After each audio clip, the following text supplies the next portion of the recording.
challenging the idea that just because you're working part-time or you're working from home means you can't be visible. I want to challenge that perception and say visibility doesn't have to be about FaceTime. It doesn't have to be me in the office. Yeah.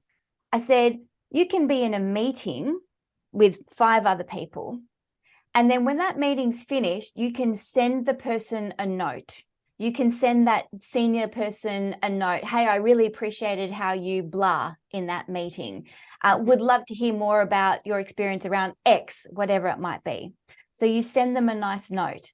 And then the next week you might give them a call. The next week you might send them an article that you came across that they had just been talking about. So there are ways to put yourself front of mind to the people who matter for your career trajectory without having to talk about how great you are. Nobody really likes that. Or having to be face to face.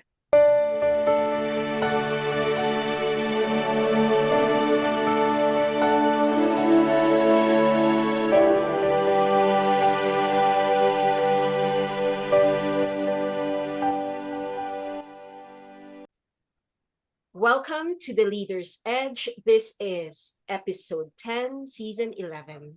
Our guest for today is going to be somebody who I'm really excited to introduce because she is an author. She is a speaker, a mentor. She runs an award-winning masterclass for women at work.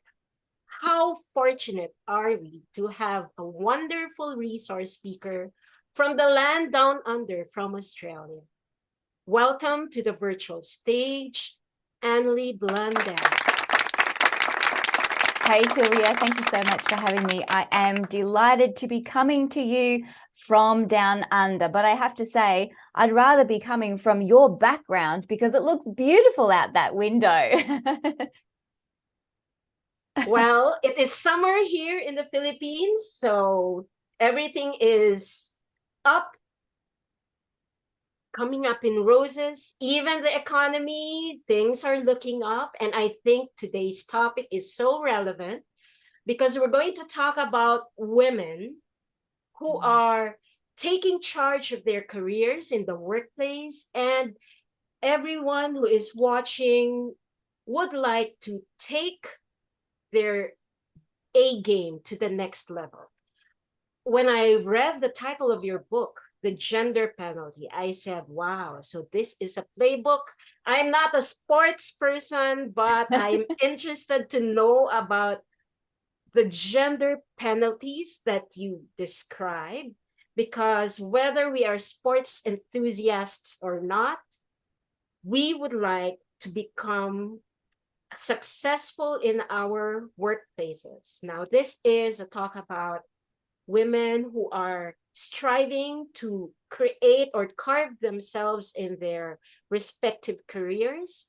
In a male-dominated work environment, we need to hear from you the proclaimed professional people whisperer. I have to know, what does this mean, the people whisperer, Anneli?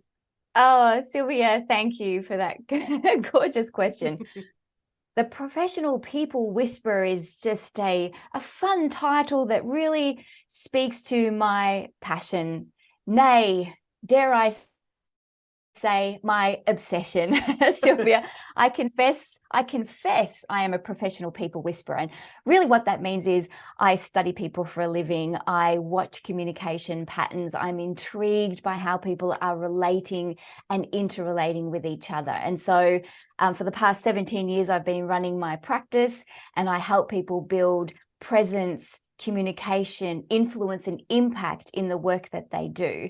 And for the last 6 or 7 years, I've been focusing a specific thread around women in the workplace as well as part of that work.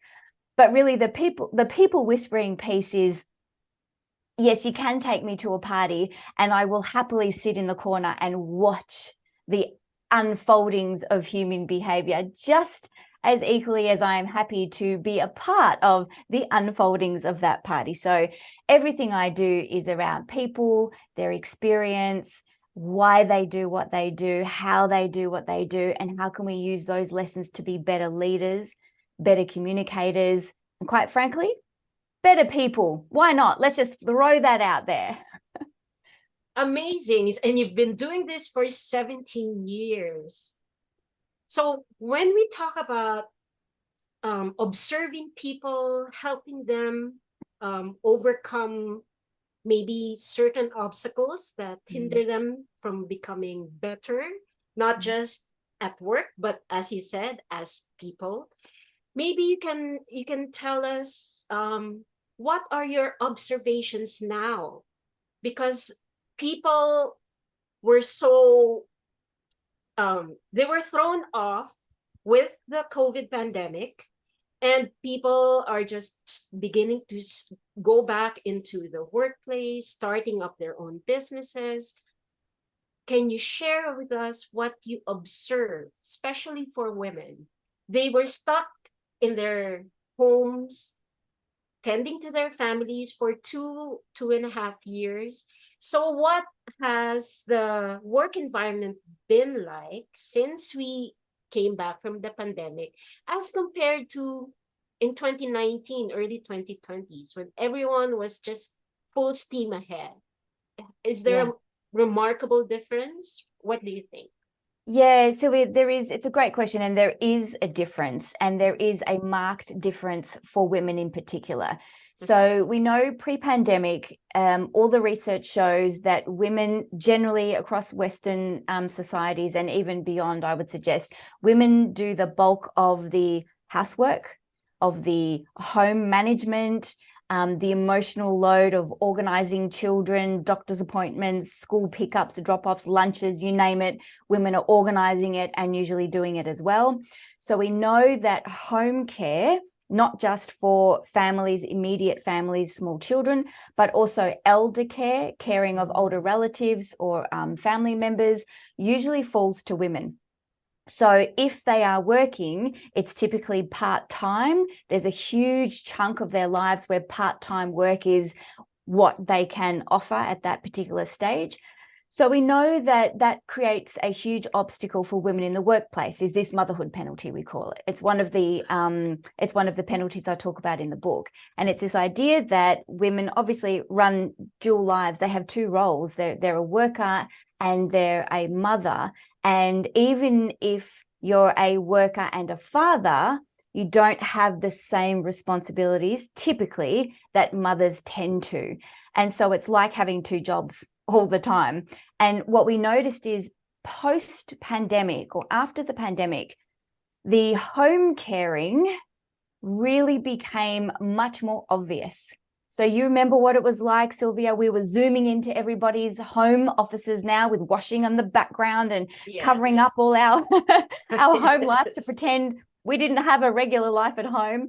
And so what it did was normalize the experience of people, of parents with children. Hey, everyone, I've got my 5-year-old here today. There's nothing I can do.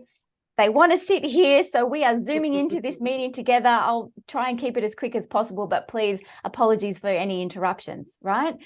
So we all understood, we all had empathy for that, and it became normalized that it was okay we had family lives. We didn't have to pretend that they were separate to our work lives and identities. What it also did was shine the spotlight on how difficult it is to wrangle kids at home. Exactly. Pets and deliveries and all sorts of things, and try and work at the same time. So we had a great deal of compassion for the working mother, i.e. the working parent, but remember, typically it's mothers. So that was really, really good. However, whilst it gave us great insight into that life and great compassion for that life, and it did serve to change some aspects, it still predominantly fell to women to pick up that load. So even at home, they were probably the ones working on the kitchen bench, whereas the husband may have been the one working in the home office if there was one, or at the actual desk if there was one. So there's still inequity there sitting around the edges of that. What we also know is now we're coming back from the pandemic, And we have greater flexibility across the board, which is a wonderful thing for people wanting, I don't know, lives, not just parents, but I want to go dancing at 5 o'clock right near my house. I don't want to have to come to work and all this sort of stuff. So the flexibility has given us a wonderful work-life blend opportunity. And it has been excellent, especially for women, because they've been able to manage the second job that they have a lot more easily when they're working and they're dealing with families at the same time. That flexibility has really helped. But, and there is a big but, Sylvia, but it's also meant that their visibility has decreased, because they are the ones more likely to take up the flexibility because it suits their home life. And so it leaves the people without partners, the single folk, the people on the rise, the people with wives at home or partners at home taking care of that stuff, to come into the office full-time if they want to. Typically, this is more men than women. So again, we see men stepping up in visibility and women stepping back in visibility because of this flexibility issue. Oh my gosh. So there are pros and cons. Yes. I guess at this point, it is really all about the corporate culture of the organization you're part of. If, but then it's also a choice between the person who wants to remain at home, manage your domestic life, your domestic responsibilities, and still be able to provide financially for the family. So yes, the visibility is something that could be, for some people it's a deal breaker, but I think for people who are not as, who don't see visibility as a major issue, who are happy to be in the background but still be able to contribute, then it's a personal choice for them, I guess. Yeah. But I think the good thing here is at least they have a choice. That pandemic gave the organization more work from more employment opportunities. So there is more flexibility. I know for a fact that most of my friends prefer now to work at home because they saw how significant it was for their children to be able to see them or to be able to interact with their family members, even if it's in a hybrid situation. When it's correct, you have cooking in the background and then you have your kids joining the conversation. Yes. So when you have a work environment, when you have a team that embraces those, it becomes better. And I really hope more organizations will embrace that. I think the progressive organizations are already embracing that. They see the writing on the wall, Sylvia. They know that this is the way of the working future. It has to be about flexibility. You know, the people have spoken.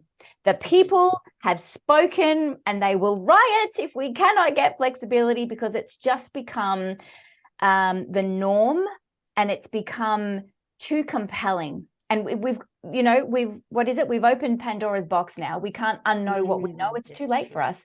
So companies really just need to get on board. There is an interesting piece here around visibility. So, you know, one of the penalties I talk about in the book, the gender penalty, turning obstacles into opportunities for women at work, which is a book that's launched recently that I wrote last year, is this idea that boasting is difficult for women. It's one of the penalties that we face, right? So if you ask most women that you have a conversation with, certainly lots of women who've shared stories with me, boasting is difficult. You know, we don't want to spotlight ourselves. We don't want to talk about how great we are. We don't want to say, pick me because I'm the best.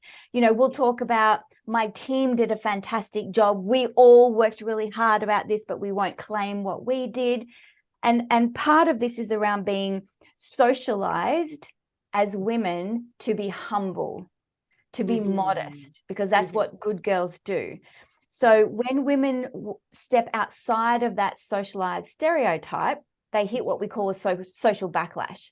Like, just don't get a little, you're getting a little too cocky there, Anneli. I just think you should calm down. We don't need to hear how great you are once again. But if a man talks about his strengths, then he's just seen as someone who is clear on his strengths and values. Yeah. So boasting is an issue women have. They don't like to talk about themselves. They don't like to talk themselves up. And if they do, they may attract a backlash. Yes. And so visibility is a really, really big issue in the workplace for women, because they're already hamstrung with their ability to make themselves more visible by talking about their strengths and skills. But if you add the post-pandemic era of now we're at home, so we're physically not visible, right? That's another element to this. We're out of the office, so out of sight, out of mind. So now we're facing another issue. On top of that, we've got part-time work.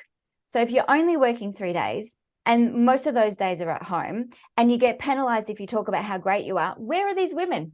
We're literally invisible in the workplace. We can't get ourselves on the map. So in one of my coaching workshops just yesterday, actually, celebrating our Women at Work program. So it's a program I run. We have women come in, we do a one-day masterclass. That's the award-winning masterclass you talked about. And then we do group coaching after that, if it's a corporate group. And we work through what are the challenges of being a female in a male-dominated environment, and how does that impact your leadership career? And so it's not about, come on, women, you can do this, rah, rah, because like the women are fine. These women are terrifically talented. It's about, how do you navigate a workforce that maybe wasn't set up for you, doesn't know how to honor you, doesn't know how to leverage your strengths, i.e., if you work part-time or you work from home, we forget about you.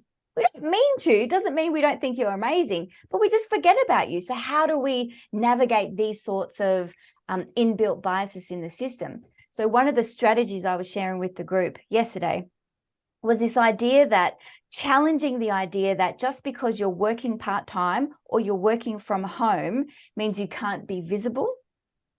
I want to challenge that perception and say visibility doesn't have to be about FaceTime. It doesn't have to be me in the office.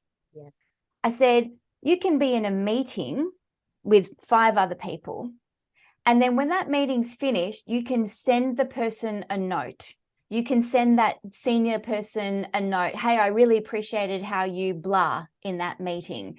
Would love to hear more about your experience around X, whatever it might be. So you send them a nice note. And then the next week, you might give them a call. The next week, you might send them an article that you came across that they had just been talking about. So there are ways to put yourself front of mind to the people who matter for your career trajectory without having to talk about how great you are. Nobody really likes that. Or having to be face to face. That is an amazing concept and strategy, because as far as I know, people associate visibility with face to face. Yes. And that is a problem for people who lack self-confidence, but who are technically skilled. So that is a great strategy. It's relevant, and it is something you can immediately do. Yeah. Thank you for sharing that. You're welcome. So what other strategies do you have? Please share more. Gosh. Okay. All right. So let me just condense 210 pages of of my last 5 years.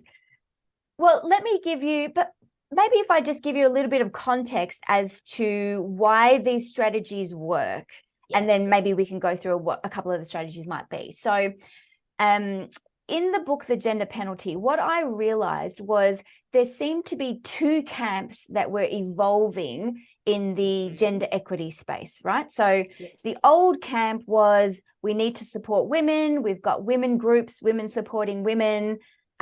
We've got books coming out that talk about how to be a better leader, right? So it's coming from the approach that women have a skills deficit and they need to be better, and that's why they're not getting leadership roles. Like, women, fix yourself. That's the ethos behind that. Okay. And not always, but that's how it can be received. there is a new camp coming forward that is saying, hey, there's nothing wrong with women. Women are just as great as men. They may lead differently because they're socialized to communicate and connect differently, but they are no less effective. And all the research bears that out. And so this camp is saying, stop fixing women. Let's start fixing the systems, the policies, the strategies that are holding inequity in place. Oh, okay. Right? Yes. And so like, let's march for justice. Let's lobby for change. You know, let's close the pay gap and do all these sorts of amazing and important things. My perspective is I work with women every day. I work with men every day as well. So I'm getting perspectives from all camps, from some CEOs down.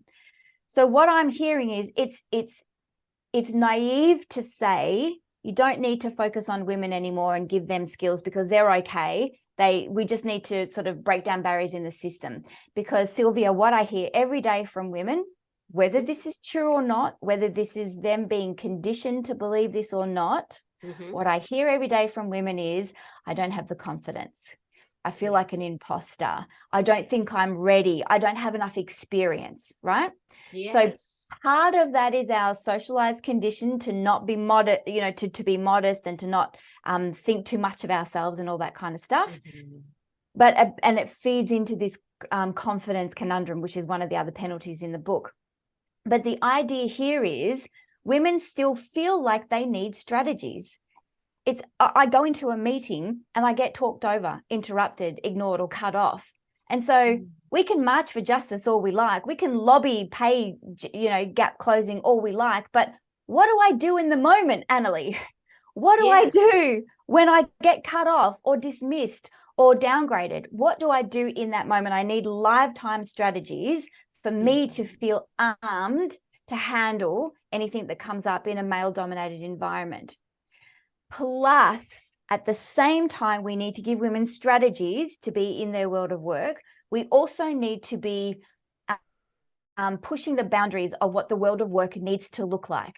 So we need to, this is where the analogy of the game comes in. So I see work as a game. And women basically have been out of the game since it began. So it was built by men. It was meant for men. Women were never supposed to play the game of work when the rules were invented. And so now they're playing and they're on the field and they're going, why does my uniform not fit? Well, because we don't have any for women because they're always meant for men. You know, where are the women's change rooms? Where are the bathrooms? Oh, there's no bathrooms because we've never had women on the field. All these things are at play now. And so women are looking around going, why do I feel out of my depth? How is it I didn't understand that rule? Like, these are not the rules I thought were at play here. What game am I actually playing here? So the whole idea of the book is to say work is a game, whether you know you're playing it or not. And here are the rules that are playing at the moment. And here are the strategies that will help you navigate these invisible rules because of a system we've inherited by men, you know, for men. Not their fault. It's just the way it is. At the same time, we need to be advancing the game and saying, this isn't working for everybody. What do we do with these rules? Can we change them? Can we challenge them?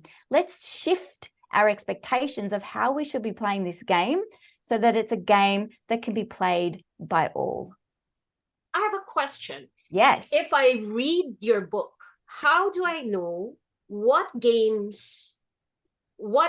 part of the game I need to work on?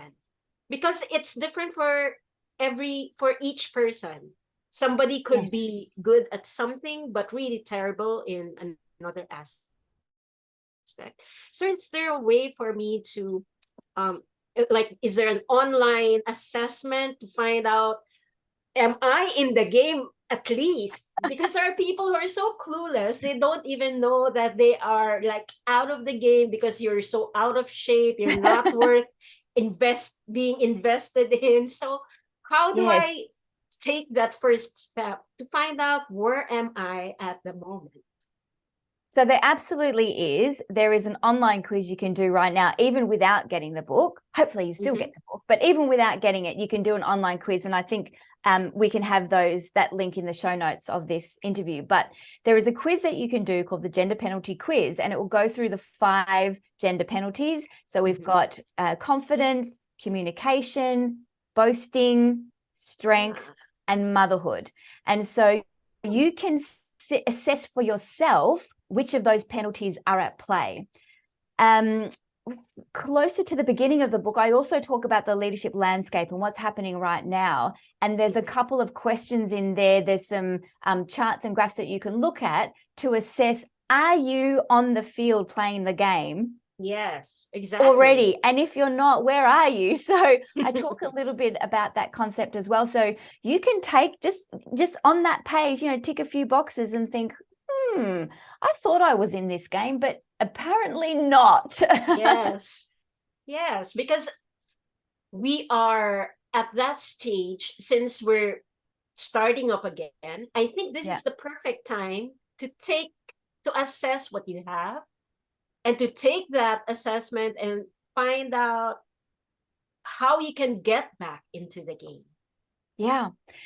And what I really wanted for my readers was for them to engage with the ideas and the concepts that they should relate to. Like most of the feedback I've had so far is I'm getting people sending me text messages. Have you been following me around?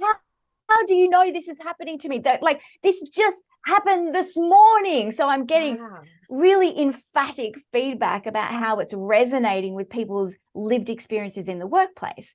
So the idea here is to say, I see you, I hear you, I know what's happening, and you are not alone. Because until we can normalize what we've traditionally been personalizing, we can't mobilize things to be different. So I'm really focused on saying, here's what's going on, here's the game at play, here's how it's being played, get an assessment to see where you are, and now let's get some practical strategies that you can do immediately to make some changes. So I couch it in the metaphor of a game, as you rightly pointed out, and it is a playbook. It's a playbook for how to win the game at work, essentially. And I'm not really a big sporty person either, but I think everybody knows how to play a game. So I thought it was a pretty safe bet. And so what I made sure I did was at the end of each chapter, I summarize the strategies that you can do in the workplace. And all throughout, I've peppered the book with online digital resources. So if you get the book, it comes with a bunch of resources. There's videos and stuff that I talk about in the book that you can watch online, and articles and examples. Plus there's a summary of all the strategies. So if you just want to have a quick reference guide, you've got access to that. If you want to do the quizzes, you've got access to that. I've also created a coach's playbook. And this is because women are coming to me saying, I really want to involve my manager, but I don't know what to say to them. I don't know where to begin. I mean, you've got this huge big book and it's wonderful, and I don't know where to start. So for each of these penalties, I've created a set of tips that a manager can enact to support their person in the workplace. Amazing. So I can give you an example. I can give you an example, Sylvia, because it's really practical. So you've got someone working on communication, right? So classic example is women get talked over, interrupted, ignored in a mixed gender meeting. Yes. And this is because typically we just afford men more airtime. Traditionally, this is a hangover from the past. And so it's quite difficult typically for women to break in. Yes. So one thing we can do to adapt our play in the game is encourage women to speak up. So it might be, and in the book, there's strategies on how to stop interruptions, how to get yourself into the conversation. I say to women, make sure you're one of the first few to speak every 10 to 15 minutes or so, and be one of the last few to speak, because essentially if you're turning up in a conversation and you say nothing, you may as well not have been there. So if you're going to be in a conversation, be in the conversation. So I talk more about that sort of stuff, but this is adapting your play in the moment. But what about the system? It's not just the sisters, remember, it's the system. So what is the systems? Leaders. So this is where you take the coach's playbook and you say, hey, this is what I'm working on. I'm making a commitment to speak up more, to challenge more in a conversation, to put my ideas forward. And what I would love from you is, here's a list of all the barriers that women face when it comes to communication. And here's the things that you could do as my manager to help me get more airtime, i.e., step out of the conversation for starters, so I can step in. Yes. Put me in meetings where you would normally be, so I'm the only one who can speak. If I say something and it gets overlooked, bring the spotlight back to me and amplify what I've just said. Oh, I really love that comment that Anneli just made. We really need to think more about that. Anneli, can you tell me more about that? So we've got a dual approach. It's got to be all of us working together to shift this system. And I think now that you mentioned it, what manager or what leader would not want their subordinates or their team members to speak up? Because that's something that I always hear. Nobody is bold enough to speak up during a meeting, so I end up doing all the talking. And now I realize that no, you don't end up doing the talking because nobody wants to speak. It's because you don't give them, or you don't lead them back into the meeting, and you don't allow them to speak by calling them out. I remember I had a boss who would say, okay, you start the meeting, and then I'll just make the follow through if you miss out on anything. And that really rattles people, but it helps them prepare. Yes. And then after the initial stressful meeting, becomes natural. Yes. Because the boss allowed them or gave them opportunities to speak. Yeah. So when I run my Women at Work programs, we always, when it's a corporate program, we include the managers. And often the managers are men. And I say to them, you know, your role is a pivotal one in this program. So we're going to spend wonderful time with these amazing women and give them lots of strategies and have them, you know, putting their hat in the ring and taking on big projects and all that sort of stuff. But they don't know what's available to them if it's not coming to them. Like, you'll be having conversations at a level they won't be involved in. So your role is to be their advocate when they're not in the room. Your role is to provide stretch opportunities because they won't know what they could be doing because that's not their job to know.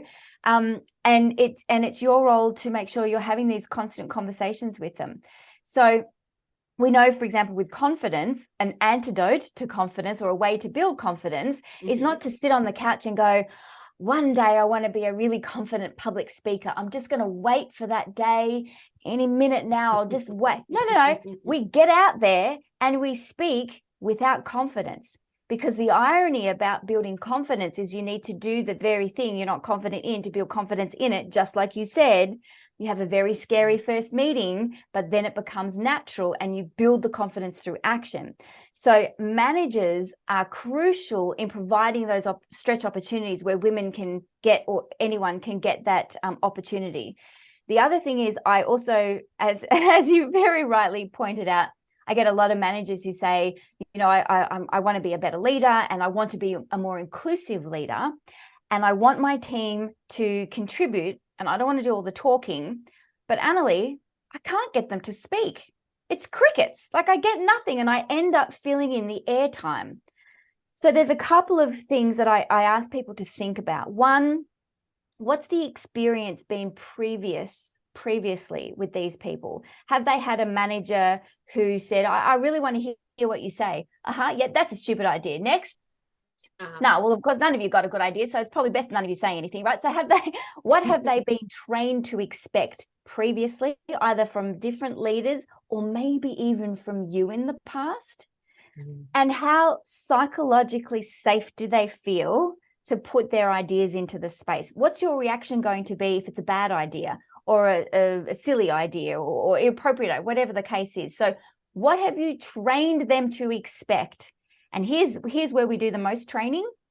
You've trained them, most likely, that if they don't say anything, you'll say something in the end. So they just have to outweight you. It's a waiting game and you always lose in the waiting game. Yes. So we have to reprogram the expectations to say, I'm genuinely serious when I say, what ideas do you have? And I'm not going to say another thing in the meeting because I just want to hand this over to you. So I'm prepared to wait. If you want to have conversations with yourself first, that's fine. But let me know what you think. I think that is exactly the Asian experience in the workplace. People are afraid to say the wrong thing. Yes. So they'd rather wait it out. Yes. They'll let the other people, point it out, and they will mentally say, well, that's my idea. Yes. I should have said that. Yeah. And then they'll miss that opportunity to be visible because somebody else probably heard it from you, and they were just bolder to say it out loud in a meeting. How sad is that?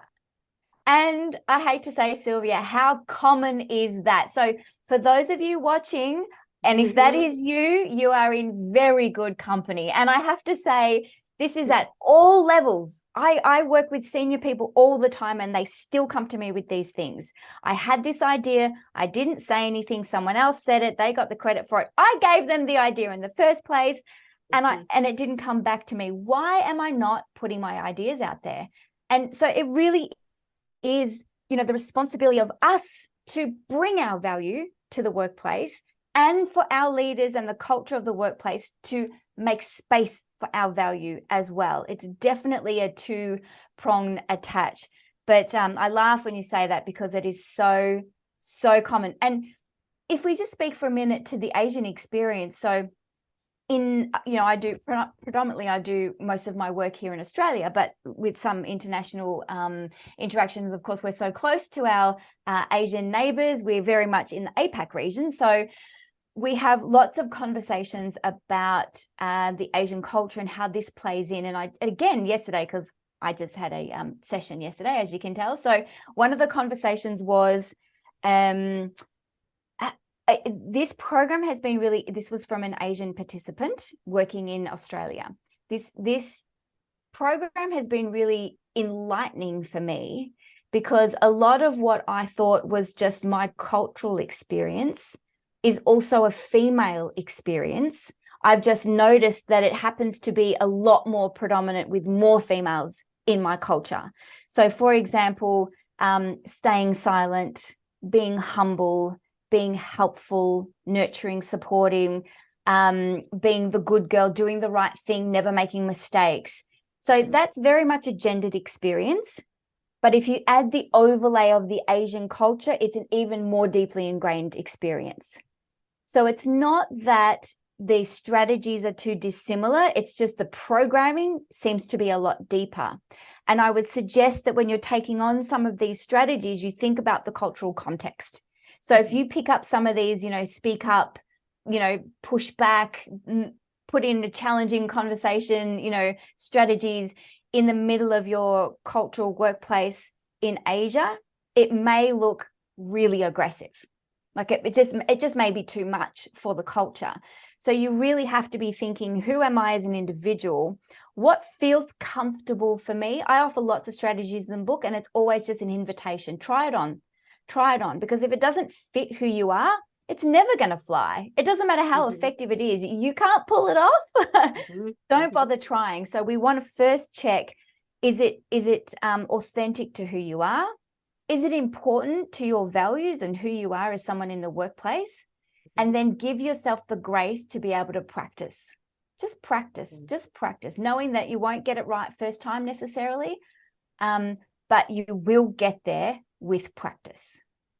And I think it becomes, if it doesn't suit you at the first try, with practice, it will fit you like a glove, because you know exactly what will work what works in the workplace.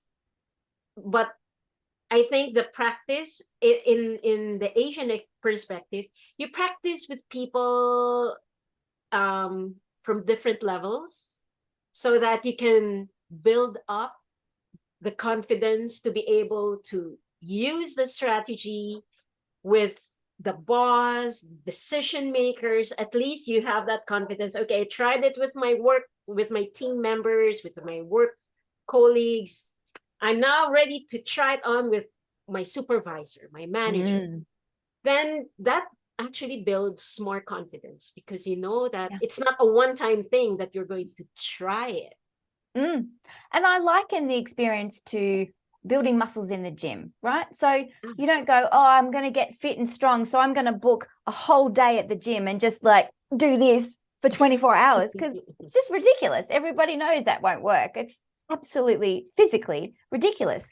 So what makes us think we're going to go, I'm going to get all this information and go, right, powerful presentations, and it's going to come out perfect? Of course not. It's small, steady steps over time, right? Just like you go to the gym on a regular basis, small, steady increments of activity. And that's exactly what happens when you're learning a new skill or building a new habit.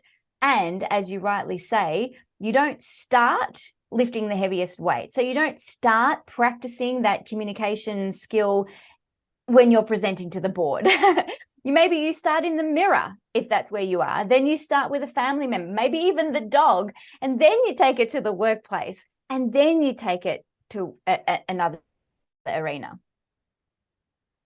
There's so much to do, so much to learn, and how do I even begin?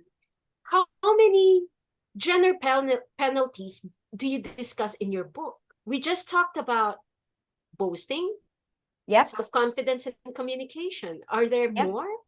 Yep. So there's also the motherhood penalty, which we talked a little bit about, and the strength penalty. And the strength penalty is this idea that if women are too strong, too bold, too direct, they get a backlash that says you're too aggressive. You need to calm down. You need to tone it down. You need to be more ladylike. And the issue then is women get feedback in the workforce that says you need to be more authoritative. You need to be stronger. You need to be more directive. And so they go to do those activities, and then they get the social backlash saying you need to be more ladylike. Oh no. So where do you even start? Where do you put yourself? You're stuck in the middle. Yeah. And that's why, the conversation is really important around there's stuff that we can be doing as women, 100%. I would argue that there is stuff that every professional should be doing to improve themselves in the workforce. Yep. So I've just got some specific strategies for women who find themselves in, specifically male-oriented landscapes. But then there's also stuff that the workforce needs to be doing. So I made sure that we covered, there's 3 parts to the book. Part 1 is really understanding the landscape. What game are we playing? The sporting field, all that sort of stuff. Why isn't it working for women? And should women even be playing this? And the research says, yes, women excel on leadership capabilities. And they're natural or socialized or conditioned choices around how they lead are appropriate and in fact required for the leadership landscape of the future. So we know women have everything it takes to be the leaders we need in the world right now. But then what do we do around these penalties, and what are they, and how do we navigate them without losing who we are? And then in the last part of the book, it's really a shout out to how do we collectively challenge the system, this second generation bias. So second generation bias is the bias that we've inherited from the structures and the policies and systems from the olden days that have just come with us going forward. So, for example, it might be the classic one. There are no toilets on this floor for women in the boardroom level. Why? There weren't any women in the board. We've never had a woman on the board for 100 years. This company's been around, so we never needed a female toilet. And when we get the first woman on the board who says, "Where's the bathroom?" we don't know where it is, because as men, we've never needed the female bathroom. So we didn't even know it was there. So it's not the men saying we're biased, we don't want women. It's just we don't even know what we don't know, because it's part of what we understand the structure and the system to be. And so we see these sorts of things playing out all the time. Like I just saw a post the other day on LinkedIn around, which I reposted. Can we please stop creating transparent stairs in the workplace? And then there was a visual of this beautiful corporate building with lots of natural light and windows and these gorgeous spiral transparent staircase. And the comment was, there clearly was no women in that room because women wear dresses. And it is not comfortable to go up a transparent staircase with a dress on. So we need women in these rooms having these conversations, saying, where's the research being done? Were there women in that study? You know, were there women or other minority groups or whoever's being impacted by these decisions? Were they duly represented in those conversations? Because if not, it's likely that there's an unconscious bias that we're not even thinking about, and it's not from malicious intent. It's just because we're not thinking about it. You know, this conversation needs more than just an hour to even discuss. There's so many things that I'm learning, and I'm grateful that our viewers are able to become more aware of these things about these penalties. And I think your book, The Gender Penalty, is so relevant. It's so timely right now. And I sincerely hope that more people will be able to get access to your book.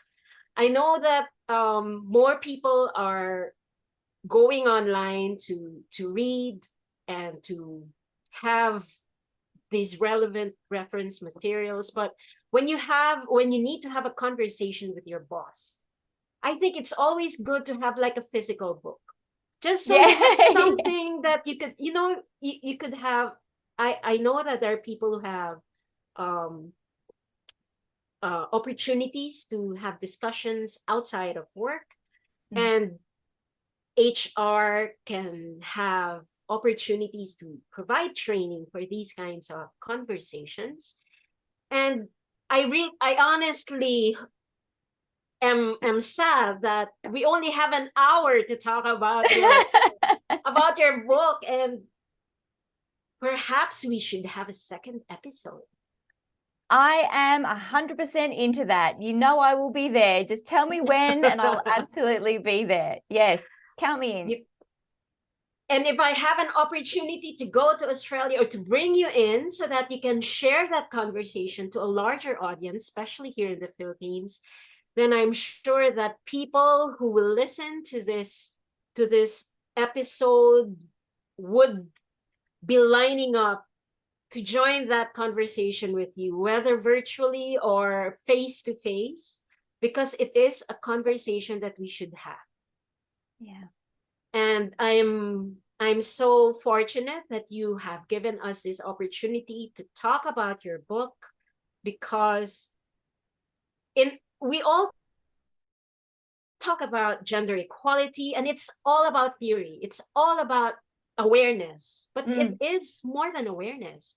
When I listen to you, it's about taking the next step, being bold, being aware of where you are in the game, so that you will know how to better strategize so that you can become more visible, and to bring the relevant people in your organization into the game, so that even using small steps, we could change the system so that we become more inclusive. It becomes more relevant, especially to people who are of the younger generation. There are so many conversations that can spin off from this single conversation about your gender penalties. Do you have any upcoming events that people like me could tune into so that we can hear more about your discussion about this book or even related topics? There's a few things actually. In June, I run my Women at Work Masterclass virtually. So always in the middle of the year. So that's for all my friends across the globe. If you would like to join in, that's the virtual one you can attend. Unless you want to fly to Melbourne in March or September, I'd love to see you face to face as well. Maybe you can share the link so that we can include it in our YouTube description box. Yes, absolutely. I can certainly do that. There's two other things. I've got a credible communication online program, and this is something that really helps people with that communication piece and the strength piece. So what are the strategies I can employ to be heard, to be seen, and to be valued as an authority in the workplace? How do I get people to take me seriously? And I mention that because it's online. So again, I don't have to be where you are. You still get me exactly as I am right now. Lots of examples, very practical, and lots of nice, fun stories. But the third thing is, if you are interested in more ideas around the general penalty, of course, you're welcome to buy the book. I will be running a webinar interview, much like you're doing with me, Sylvia. And I have a guest that I've just lined up, and I'm very excited. I haven't launched the date yet, so you'll have to probably log on to my newsletter to get the deets. But the interview will be with a Navy commander who's had an illustrious career, and she has spoken at length about her career in the Navy as a female officer and as an eventual commanding officer. And she's agreed to be interviewed, and I've sent her a copy of the book, and she said, we're already talking about it in my leadership team. It has spurred some very interesting conversations already. And so I will be interviewing her about her life experience and how it relates to the penalties and what she did to overcome them in her journey. So watch this space. Watch this space. I'm very excited. So where can we find you online? So we check your LinkedIn account. Do you have your own website where we could follow you? Yes, absolutely. So my website, www.anneliblundell.com, and we can pop that in the show notes. It's just my name, and everything I do is on there. The best way to stay in touch is really to get onto my newsletter, because I'm always talking to my community about what's coming up, how you can be involved and what you can get access to. Of course, I am on the socials, really just LinkedIn, to be honest. I do have a Twitter account and a Facebook account, but I don't really know what goes on with them because my team does that stuff. I'm really just on LinkedIn and, the email, because, I'm 100 years old. So you can't be 100 years old, Anneli. A communicator is ageless. Thank you. Thank you very much. and I think one thing that I learned from you today is that when you have a multi-generational workforce, it really pays to be able to understand people. You're a people whisperer. And when at the start of this conversation, you said sometimes you just sit in a room and then you quietly observe people, how they interact, how they speak. And that, I think, resonates with a lot of people, especially those who are lacking in self-confidence. They observe so many things, and yet they don't know how to put themselves out there. It is really a pleasure having this conversation with you. I am sad because it is too short a time to spend with you. But I'm looking forward to joining your online community so that I can hear more about what you do, and we can have more conversations like this. Perhaps you could promote your book. Where can we find it? Is it on Amazon, or can we order directly from your website? It's on Amazon, and all good bookstores should have it. So Amazon's probably the easiest and quickest for most people. It's available in 3 forms. So you can get it as a paperback, you can get it as Audible, which was such a pleasure to record. Gosh, that was so much fun. I really loved speaking my own words to you directly. That was such a highlight. So paperback, Audible, and on Kindle. All right. Or ebook. Thank you very much, Anneli. And it's been absolutely delightful to chat with you today.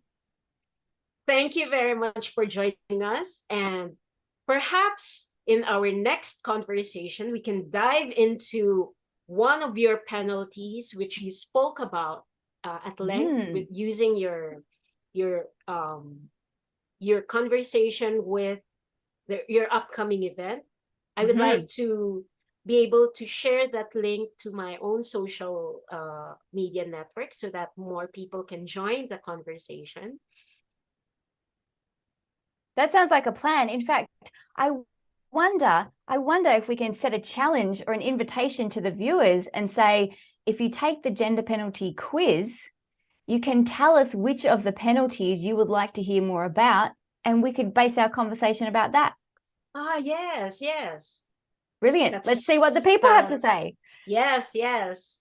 We're going to pose that challenge here at the Leader's Edge so that we can discuss more in the future.